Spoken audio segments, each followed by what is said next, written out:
మేము జర్మనీ వచ్చి ఈ రోజుతో 1 ఇయర్ అయిపోతుంది. అసలు పుట్టి పెరిగిన కంట్రీకి, ఫ్యామిలీ మెంబర్స్కి గుడ్ బై చెప్పి ఇలా ఒక కొత్త కంట్రీకి రావాలంటే ఎంతో ఆలోచించి తీసుకోవాల్సి వచ్చింది డెసిషన్.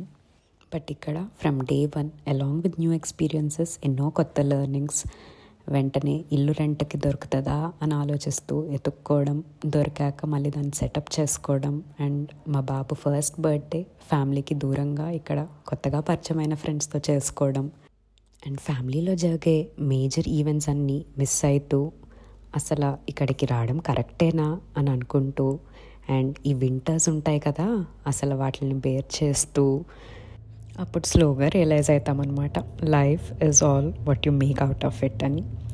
సో ఈ కొత్త కల్చర్స్ని ఎంబ్రేస్ చేస్తూ, కొత్త ఫ్రెండ్షిప్స్ని బిల్డ్ చేసుకుంటూ, ఉన్న టైంని ఎంత బెస్ట్గా యూటిలైజ్ చేయాలి, ఆర్ కిడ్స్తో ఎంత మంచిగా స్పెండ్ చేయాలి టైం అన్నది అనుకుంటూ మా ఈ లాస్ట్ 1 ఇయర్ అయితే ఇక్కడ ఇలా గడిచిపోయింది. అఫ్కోర్స్ మా ఫ్యామిలీ అండ్ ఫ్రెండ్స్ని అయితే చాలా మిస్ అవుతాము, కానీ ఇక్కడికి ఇలా వచ్చాము అంటే there was some purpose that God put us here for. So అది తెలుసుకుంటూ we are spending our time here. Thanks for watching.